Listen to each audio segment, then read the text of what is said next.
Gift Biz Unwrapped, episode 82. If you're having a good time, your guests are having a good time. Hi, this is John Lee Dumas of Entrepreneur on Fire, and you're listening to Gift Biz Unwrapped, and now it's time to light it up. Welcome to Gift Biz Unwrapped, your source for industry-specific insights and advice to develop and grow your business. And now, here's your host, Sue Monheit. Hi there, I'm Sue, and welcome to the Gift Biz Unwrapped podcast. Whether you own a brick and mortar shop, sell online, or are just getting started, you'll discover new insight to gain traction and to grow your business. And today I am thrilled to have joining us Mindy Moore of Ravinia Festival. Mindy is the Director of Events and Dining Services at Ravinia, which is the largest outdoor music festival in North America. Ravinia presents over 140 different events throughout the summer. These concerts run the gamut from Yo-Yo Ma to John Legend and is also the annual summer residency of the nation's finest orchestra, the Chicago Symphony Orchestra.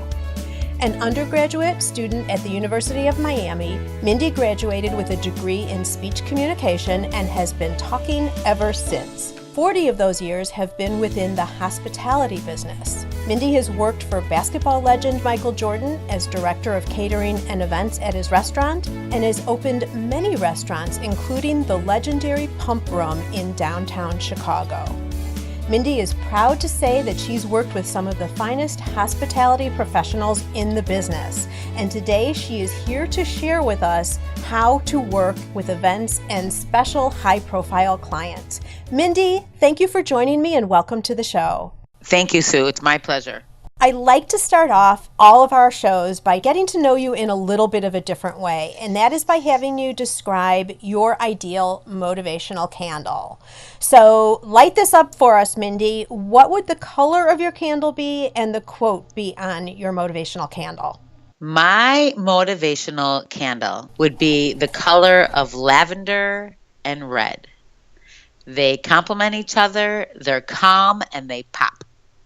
As I like all my events to pop and have a great time, but not add anxiety or stress to anyone's plate. My motto would be just have fun and be free. Oh, what do you mean by the be free part?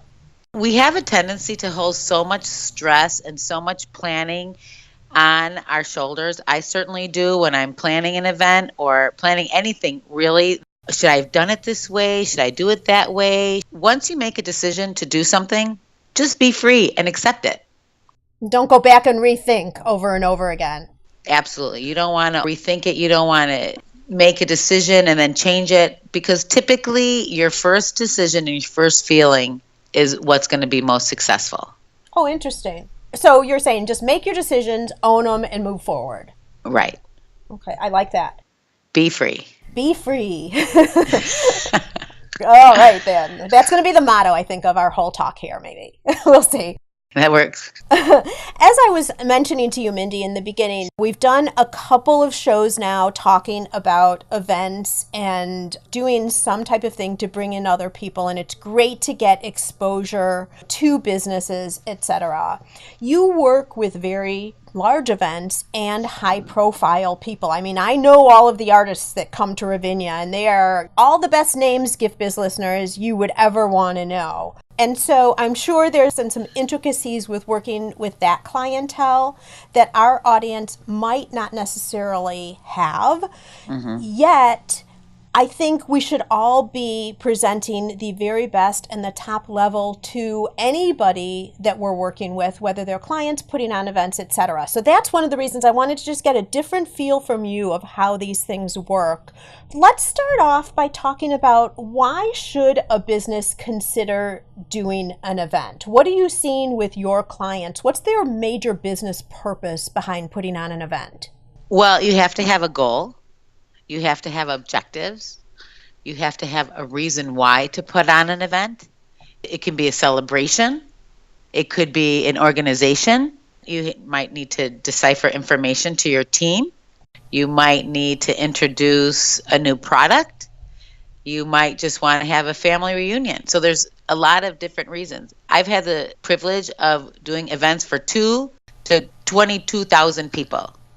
And it's the same formula. It's the same objective. Everyone really wants to have a good time. They want to give their message out, and they want to do it within a budget. And it's an awareness of the information that they want to disseminate, and it's how you do it. And the world is so creative and so colorful now that you really want your message to stand out. Whether you're singing happy birthday in a multitude of languages, or you're doing a fundraiser, or you're teaching the pharmaceutical company how to sell the next big medicine. Events are big now, right, Mindy? Events are big. Have you seen it changing over the years? Is it more important now than it was, say, even 5 years ago? Not than 5 years ago. The rage has been slow and steady. More corporations are, instead of doing the big events that they used to do for hundreds, they're doing smaller, intimate events. They're doing dinners for 20 to 30, because really what you want to do is build your relationship. And when you do a large event for so many, it's very difficult to have a one-on-one relationship and conversation to really see what your guests' needs and wants are. I think event planning right now is hot because it's romantic and it's sexy and it's fun and you can use your creative juices. What people forget is all the hard work and the hours of putting it together. We're going to get into that, but first I want to just underline this. Events equal relationships. And this really ties into our audience, because as smaller businesses, we probably wouldn't be doing events for a couple hundred people if it's specifically directed to our businesses. Maybe you would, but I'm going to suggest that at this point we wouldn't. Yeah.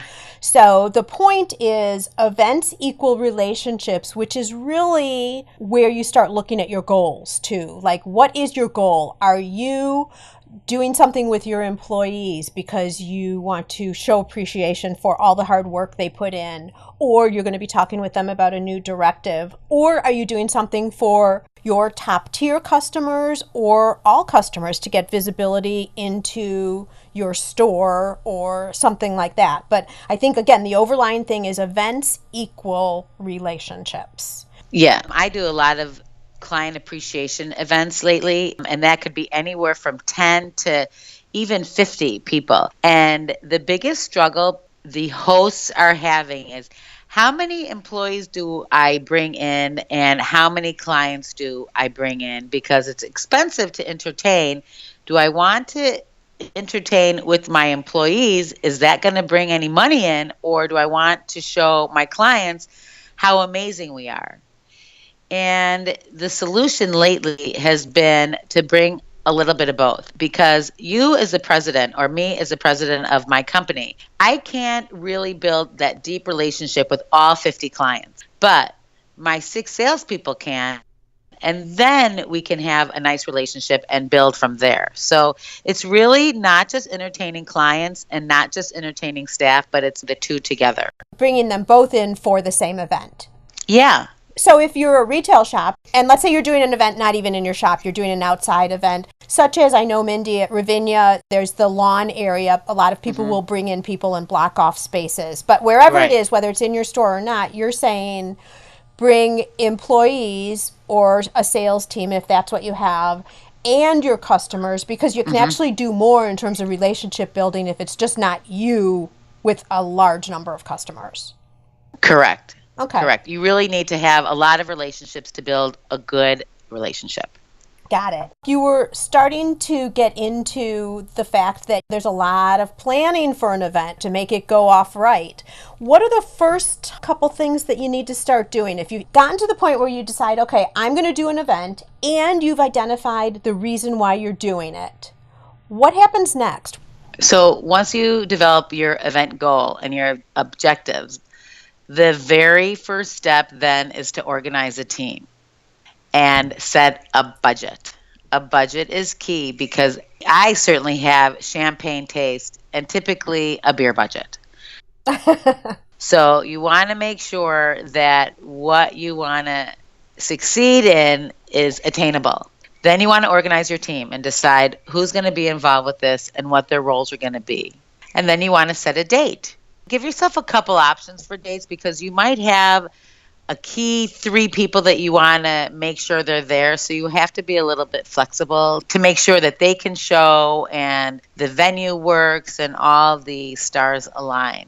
The team. Give us examples of the types of people that you would need on your team. So you want to have your hosts of the party and how many people are going to host the party. And once you know what your goals and objectives are, you're going to know who is going to help you attain that. So your team can be within your own company, and then you want to pick your venue. That's your team. Then you want to get your catering. That's part of your team, and your decor and your invitation. So all the different pieces of an event typically represent another person. Okay, so the team is not just within your own company, it's all the different elements that you bring together to the success of the event. Correct. Okay, so you organize your team, you set a budget, you set a date with some flexibility in terms of probably a couple different dates. Do you think, Mindy, that you want to have like an overall theme, like a Hawaiian theme or? I think theme parties are a lot of fun. It can be your food, it can be your invitations, it can be your decorations, it can be your messaging. So it is kind of fun to do a theme. And do you need to carry the theme throughout everything? Yes, I believe you do. You want to do that because all of a sudden your guests are going to say, oh, I never thought of that. Or, oh, they are so creative in thinking of everything. So let's just take a Hawaiian theme and you send your invitation with some hula skirt. Then your guests leave and you have a swag bag and you put a little macadamia nuts. And then your thank you note also has a little touch of the Hawaiian theme, tying the whole entire party together. Okay, do you have any advice on how to work with an event planner? If people haven't ever done that before, what types of things make your job easier? Let's say I'm a business and I'm coming to you and saying, okay, I want to start an event. What should I have already figured out before I come to you? And then walk us through the process of what you do with your clients. What I do as an event planner is I interview the client as much as I possibly can. They're coming in with an idea of what they want to do already. I don't want to change their idea. I don't want to change their focus. I just want to massage it to fit the venue that they're going to do the event, the budget that they have, and the messaging that they're going to give. I, as an event planner, really want my client to be as honest as possible. If she doesn't want to serve hamburgers, then she has to say, I don't want to serve hamburgers and I want to have a vegetarian feel. Because I'm going to go ahead and say my best thing is a hamburger. But it doesn't fit what she wants or the feeling of what the event is. You want to also surrender to the event planner. You want to be open. You want to be able to bring in new ideas. That is as the guest. As the event planner, I have to say, what is the most important thing? So if I'm doing, let's say, a wedding, some clients have said to me the most important thing at this wedding is parking. And that is the farthest thing from my brain. And I'm like, okay, well then parking we're going to take care of it. However we take care of it, whether we call a valet company, whether we have them park far away and have a party bus, we make sure that parking is taken care of. And then what's your next objective? And what's your next objective? My objective might be the service and the officiator of the wedding.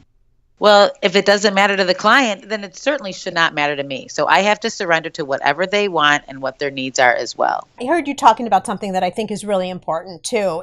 And correct me if I'm wrong, Mindy, but it's hard to work with someone who wants to keep control of the whole event. The reason that they are hiring you is so that you can take care of a lot of that because you know it's your business.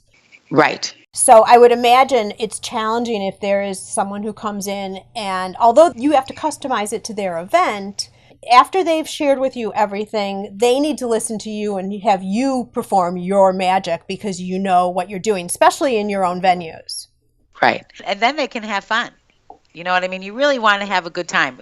From the start, from the thinking about doing an event, to planning the event, to being at the event, to ending the event, to saying thank you notes, to the next day when you're talking about who did what and what did who and what tasted great and what worked and what did. That is the whole fun of it. It's a complete process. It's not just the day of those 3 hours where everybody is in your face and you're hobnobbing and you're happy and you're gracious and you're saying hello, but it's the planning. It takes hours and hours and days of planning and working with all your different vendors to make it successful. And to me, that is the most joyful part. I'm going to get married. Okay, so from the minute you get engaged to the minute you say I do, to the minute you go on your honeymoon and send your thank you notes, that's all part of the joyful plan. Would you say that working with you, getting everything prepared, then the day of the event, they should just be enjoying everything, and then you are there or you have somebody there who's taking care of all the background stuff? You just want to go and have a good time. You don't want to talk to anybody. You just want to talk to your guests. And that's the goal. You hire an event planner so you can have a great time. So you can focus on your guests. You can focus on your mission. You can focus on everybody who is there and the reason why you're doing it. Because if you don't have an event planner and it's such a detailed kind of event, whether it's a meeting, whether it's a birthday party, any kind of activity that has a lot of different moving parts to it, you want someone else to handle. I'll know when to light the cake. I'll know when to sing happy birthday. I'll know when to bring out the big presentation. I'll know when it's time to move from cocktails to dinner. And when you're at dinner, I'm getting ready for dessert. So your event planner is always 2 or 3 steps ahead of the actual event. So you're enjoying it and we're planning for the next movement. And it's a streamlined evening or day. I think that all circles back to events equals relationships, because when you're at your event, have you ever been to a party where if it's in someone's house and the host or hostess is so stressed out because they're getting the dinner on the table, they're making sure everyone has drinks, and at the end of the day, you never even have talked to them at the end of the party because they've been so busy orchestrating everything. Especially if you're in business and you're doing a business event, the whole point is for you to be able to interact with your employees, with your customers outside of the normal day-to-day business that you conduct. So I think that, and tell me if you agree, Mindy, is the major reason why you'd have an event planner, because they can be taking care of everything. You can be adding value to the event through relationship building. Absolutely, 100%. When I was younger, one of my girlfriends, who's now a movie star, was putting together a dinner at her home. And there was like 8 different people, all from different walks of life. One was a movie agent, one was a singer, then there was me who didn't know anything at the time. And she spent the whole time in the kitchen, and we were struggling to find a commonality to talk about. And finally, I went in there and I said, listen, hon, you get out of here. I might not be able to cook, but I'm going to learn how to cook. And I think that was the start of me working in this industry, because I saw all her guests were struggling to have a good time, and they actually just came to see her. So I think that the opportunity to have someone be of service and help you, and it doesn't have to be a huge, big professional event planner like myself. You can have a chef. You can have someone helping in the kitchen. You can hire a bartender. You can hire a server. You can hire just 1 or 2 extra people to be of service that will free your hands and your time up to enjoy your company. And when you're enjoying your company, you're building your relationships. That's really great advice. One more thing about an event. I have the feeling that no matter how much you plan, no matter what you do, something is not going to work out as planned. There's always one thing. Yeah. And then once that one thing is over, then it's like, okay, we're done. We had our one thing. Let's move on. Right. What do you say about thinking that everything's going to go off without a hitch, or any advice just to calm the host down about the day of the event? Well, you just keep moving forward. You've done all of your work. You've done work for days and weeks and months from planning and planning. And the day of, something does go wrong. But as a professional, you just smile and you let your guests go and have a good time. Remember, we're not curing cancer. We're having a good time. So nothing that bad can ever happen.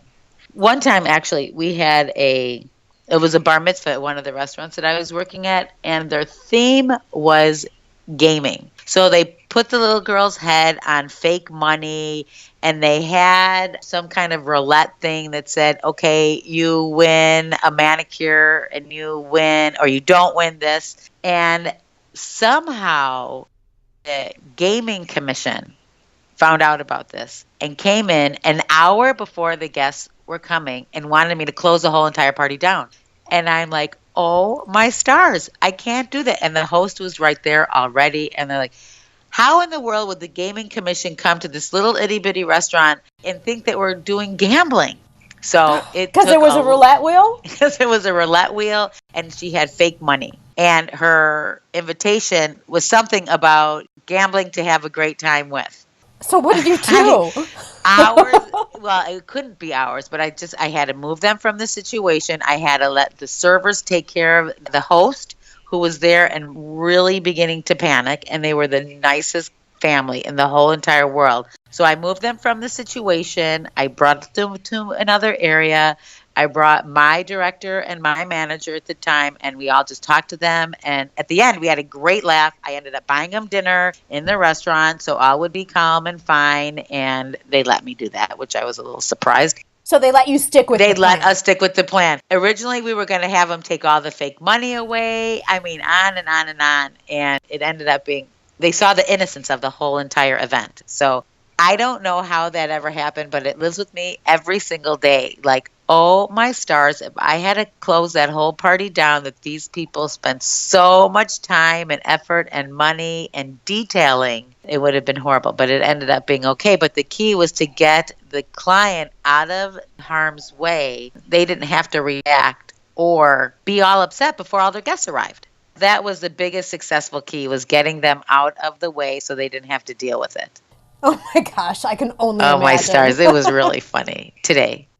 Today it's really well, funny. now that it worked out, okay. You must have, when you finally came to a resolution, you must have been breathing such a sigh Oh of my relief. stars. And in the meantime, the kids were coming by bus, so I had to make sure all the other staffers were, the party was still running as usual, and I couldn't manage the whole thing. Everyone had to really step up and do their part, because me as the lead had to take care of something that was a lot bigger than any of us. So you really want to surround yourself with good people all the time, because they can take over for you. So I couldn't be there, but I had the staff to take care of it. Well, that must have been a heart-stopping moment for sure. And it was a learning experience for me to realize I can't do it all myself. You really have to surround yourself with great, trusting people. All right. Well, any final thoughts on event planning? And let's drive it back into more business. I'm imagining if you're bringing some people together for business, the host or hostess would want to address the group at some point. I've been to events before where you walk in and all you do is party and then you leave, and it's like, okay, that was a great party and really fun, but did it really serve a business purpose? Right. Any suggestions in terms of how you would do that, when in the event, and how much time is appropriate?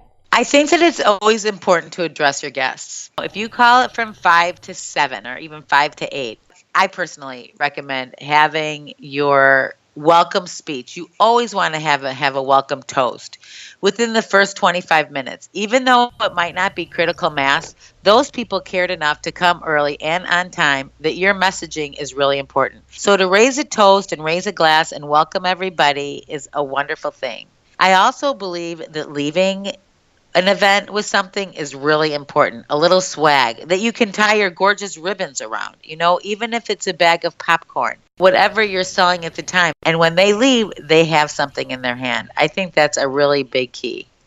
So 2 touch points would be right in the beginning, an introduction within the first 20, 25 minutes. Thank you for coming, Right. whatever other kind of message. But would you say keep it short and sweet? Keep it short and sweet. Don't get into this big sales pitch. That's for sure. No. I mean, you can identify why everyone's here. You can identify your new product and your product launch. And if you can incorporate personally some of your guests into your welcome speech, that's a great gift too, because it engages them and it makes them feel part of it. You don't want to talk at, you want to talk with your guests.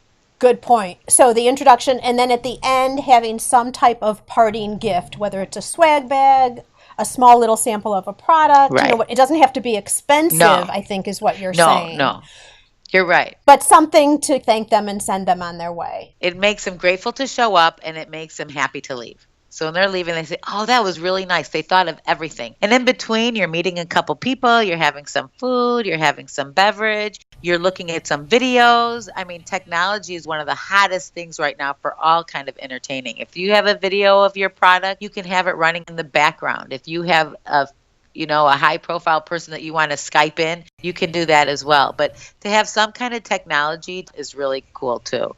What about some other special touches? Because I think so much is all the little pieces, all the little details add so much, and they don't have to be really expensive. What other types of things have you done that are special touches? You really want to pay attention to the details. And I think I've started parties just around the details. One party, it was a dance team. So I said, okay, everybody dance. As people walked in, each little kid would grab somebody and they would dance. So the music was always running. I think your food, your attention to the food is really important. The attention to your colors are also really important.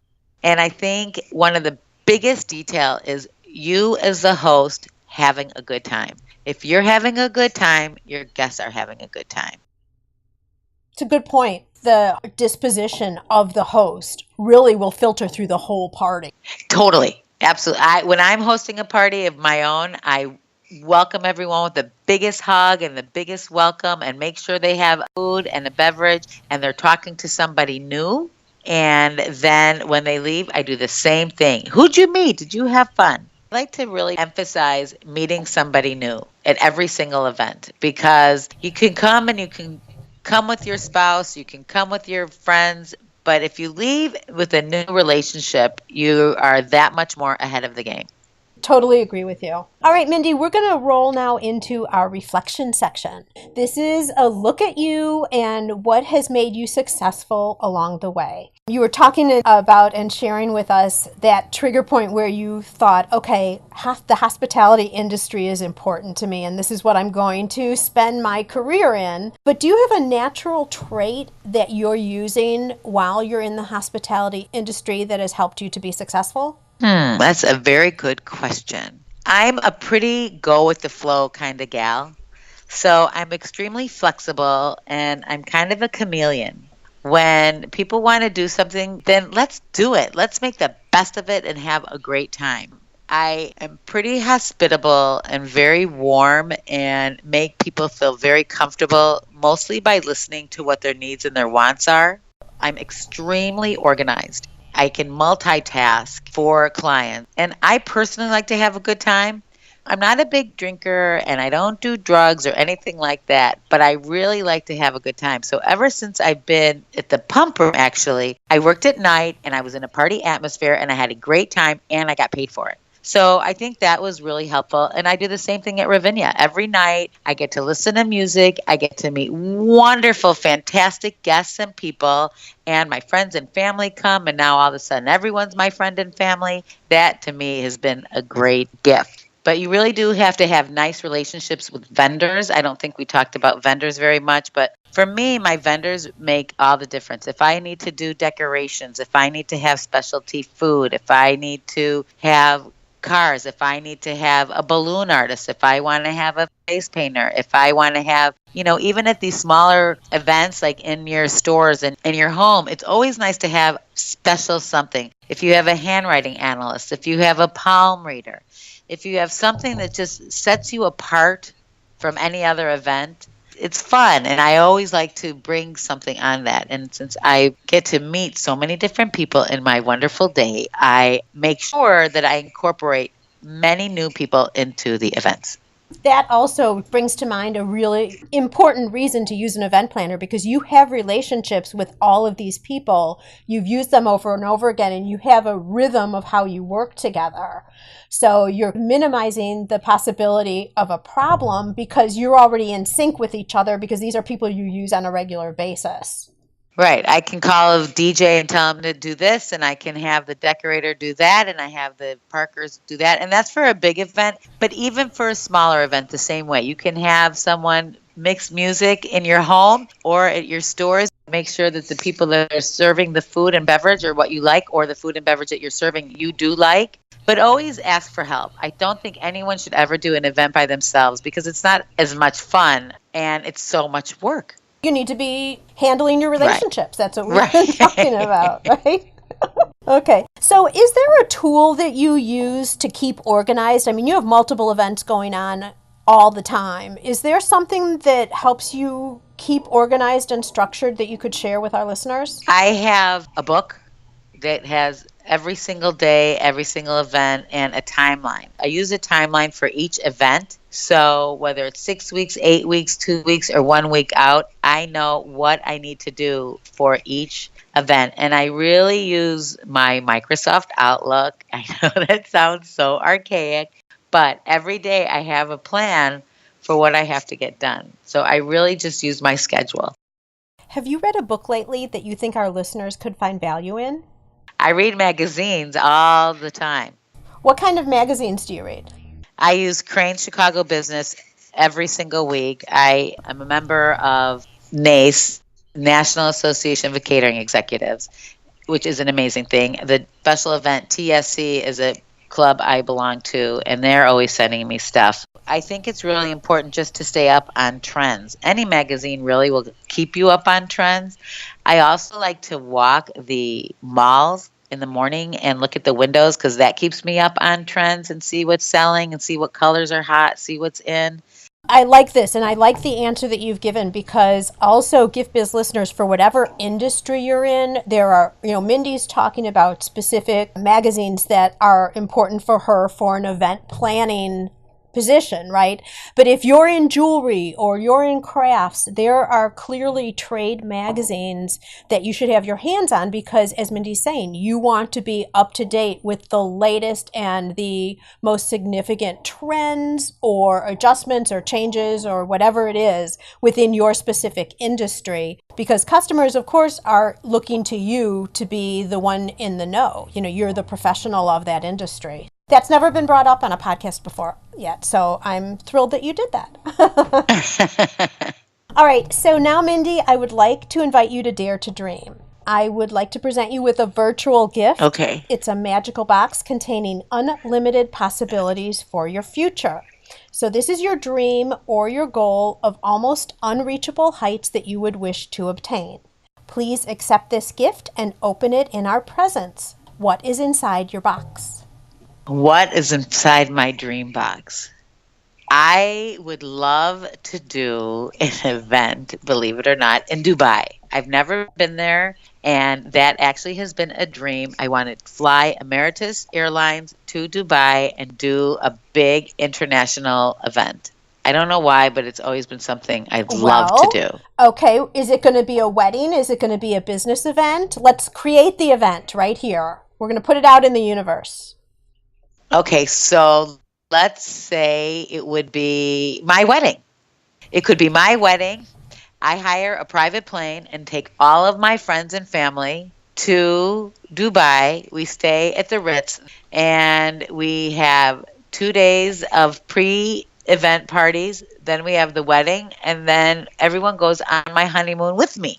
I don't know if your husband's going to appreciate that. It's too bad. It's my party. Okay, and so here's the question. Are you going to hire an event planner? Absolutely. Perfect. I'll get the basics and the vision on my own, and then I'll sell the vision to the event planner, and she will make everything happen. Of course, because that is the way you are able to be free and enjoy your special day. If someone wanted to know more about Ravinia and event planning and all of that, where's the best place for them to contact you? Directly, just contact me at mmoore, MMOORE, at Ravinia, RAVINIA.org. And I am on my computer 5 days a week, at least 6 hours each day. So I'm more than happy to share and talk.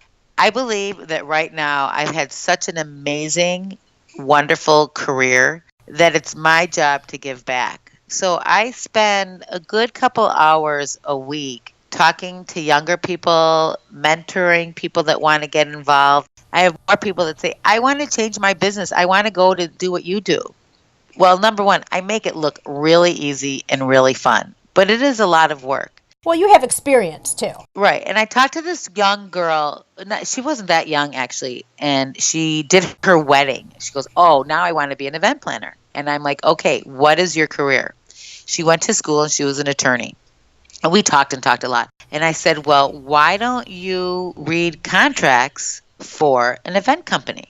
Why don't you do contracts for an artist? That's what your specialty is, contracting and legalities. So take your profession that you first did, and instead of deleting the thousands and thousands of dollars and thousands of educational hours, enhance your career, bring it into the event industry, but become a specialty person with contracts or as an attorney. Or I'm a florist. How can I do events? Well, what a great segue.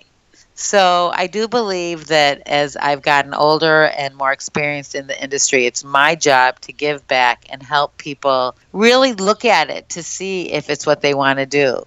You come to Ravinia, and of course it looks romantic and wonderful, but I'm also here at 9 in the morning getting everything ready, and we stay till 10 or 11 or 12 at night. But I have 6 hours of amazingness while I'm here, while the show goes on and the guests are here. But it's a lot of work, so you don't want to fool yourself to say, I'm just here to have a good time, because you'll be really tired really fast. I really like the insight where you're talking about take your experience and your education and see how you can merge it into something else, some other type of a career. So you're really getting the best of both worlds. Right. What you already have learned how to do. And you may be creating a very unique business when you merge two things like that together, too. Right. It sounds like, Mindy, that you are receptive to people giving you a call and talking through, and you're doing some mentoring, which is exactly what this podcast is meant to be, is to help pay it forward, to energize them and get them excited about their business, either jumpstarting their business or starting something else. Yeah. So that was perfect. Now, Gift Biz listeners, if you've been listening to me for a while, you know that there's a show notes page. It'll have all of this information, some of the highlights of the conversation that we've had, as well as other contact information for Mindy and the Ravinia Festival. Mindy, thank you so much. You clearly delivered as I expected that you would do. I really appreciate your time today, and may your candle always burn bright. Beautiful. Thank you so much to you and your listeners. I hope all of your events are happy, joyous, and free. Where are you in your business building journey? Whether you're just starting out or already running a business and you want to know you're set up for success, find out by taking the Gift Biz quiz. Access the quiz from your computer at bit.ly/giftbizquiz or from your phone by texting Gift Biz Quiz to 44222. Thanks for listening, and be sure to join us for the next episode. Today's show is sponsored by the Ribbon Print Company. Looking for a new income source for your gift business? Customization is more popular now than ever. Brand your products with your logo, or print a Happy Birthday Jessica ribbon to add to a gift right at checkout. It's all done right in your shop or craft studio in seconds. Check out theribbonprintcompany.com for more information. After you listen to the show, if you like what you're hearing, make sure to jump over and subscribe to the show on iTunes. That way you'll automatically get the newest episodes when they go live. And thank you to those who have already left a rating and review.